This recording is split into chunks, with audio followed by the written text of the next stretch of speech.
Hi, welcome to my bathroom as it is now. It's time.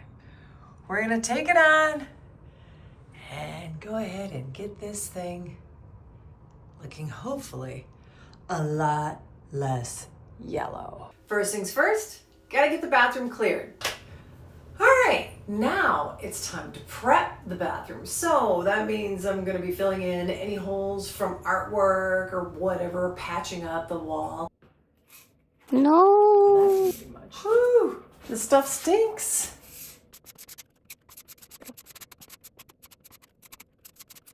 Maybe about 10 minutes later, you know? Well, it dried pretty fast, even though it stunk a lot. And it comes with a cute little sanding sort of sponge. Just so you can feather it out, make it work with the rest of the wall. It's hard to hear you. So that should be a pretty good patch. Now there's one other tip I need to offer about painting rooms, especially if it's a house that isn't brand spanking new or something, it's been lived in for a while, and it's probably up north, because the humidity is actually a friend of yours. When you live down south, very often the dust will settle further down on the ground, whereas where it's dry in the north, you're gonna have dust that's floating in the walls. So I went and got a mop, one of these mops. It's not wet.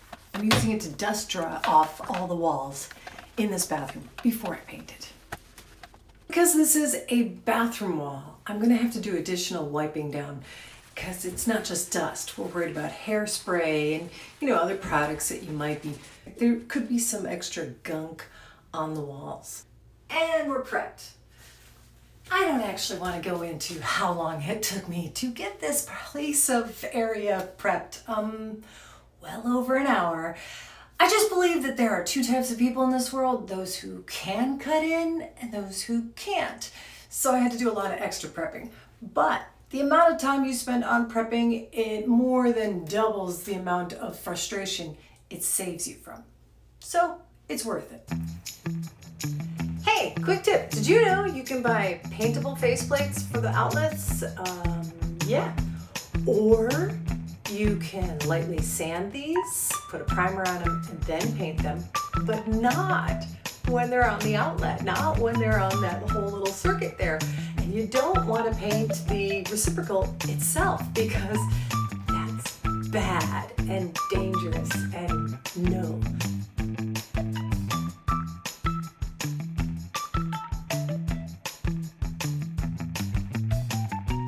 And now, here's the bathroom, not looking so yellow. So happy.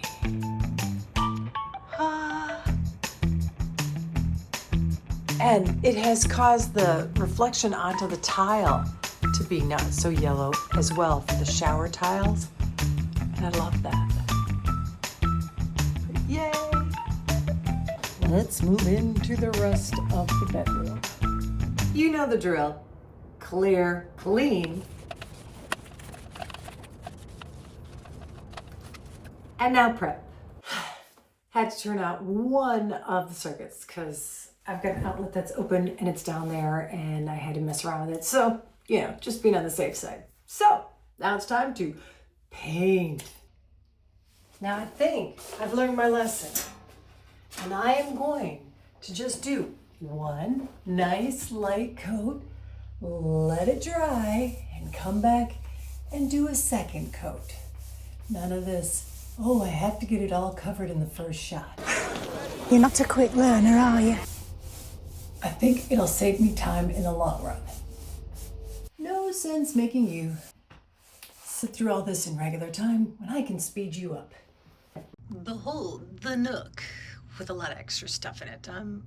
This is my headboard and footboard. I'm gonna do stuff with that, so it's staying there. And then more plants, yay! Cool bookshelves. I don't mind the plum background. I'm gonna paint through here. But this area, I want that ceiling paint. I think it might look wider and bigger. I don't know, I hope so. And now, time for code 2. Okay, so that's code 2. Not really fun. Let's have some serious fun. I'll go ahead and put the power back on that feeds these outlets now that I've got their faceplates on, and then we'll do a little tape reveal. Yay! Easily amused.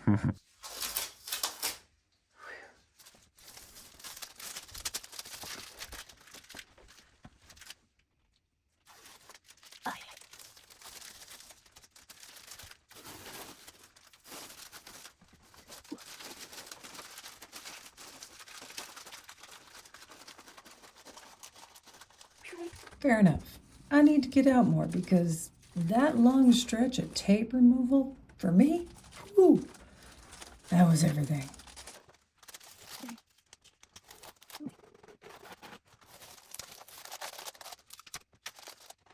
So this next little bit is going to be a time lapse of prepping the room, and I'm including this even though it's incredibly boring because, well, it is a part of the process and you should know going ahead into this. And oh yeah, for future me, this is a long, arduous process. It's not impossible to do, but just think about it before you decide to just change the color of your room. Let's go.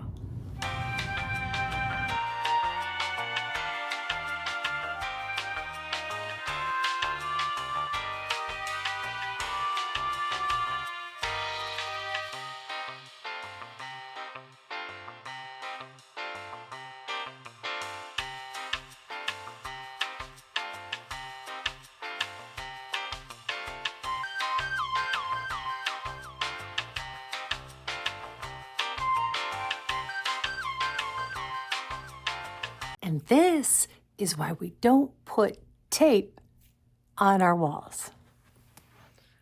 I don't know what's going on, but there were little bits of tape all over this, and some of them I'm able to get off and just have a sticky residue. Some, they left an actual rip-off of the wall. So I've gone through and started, patching some of these. I'm just gonna paint it. And then a short time later... And here we go. Is it perfect? No. It is, after all, a closet ceiling, but it's much better. Now, another thing I really love about this 1944 house might not seem like a lot to most people, but you consider every home we've ever had has been in the South, and it's been a single story. We finally have a house with 2 stories, and our bedroom's upstairs, and every morning I love to go and open the blind, and sometimes I get beautiful views like this. I am so easily entertained. Bit different, bit weird. If you're slightly entertained, would appreciate a thumbs up, and if you want to see more of the progress of the 1944 house, by all means, click the subscribe button, because I definitely have way more coming.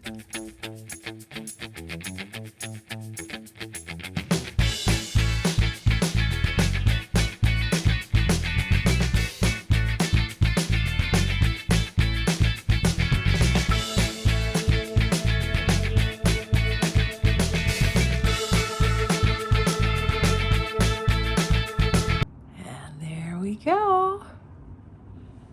We have the bed up because we were worried the wall wasn't quite dry. And ta-da! Oh, can you tell where we ran out of painter's tape? Yeah, didn't quite get all of that done, and I'm gonna need a special ladder to get that done. But otherwise, yay! Well, I have started to hang some artwork up, but I'm not really ready to show you the final results of this room. What are you saying? I'm so sorry, but I want to finish. I've got an idea for the nook, and I also want to do the headboard.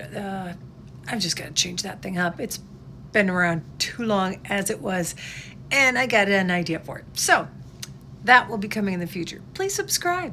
Thanks so much for watching The Asking Spot. Plan is, I'm going to take this out, loosen it, and just use what's already here. So I'm not making any more holes in the wood. And then this can remain lovely.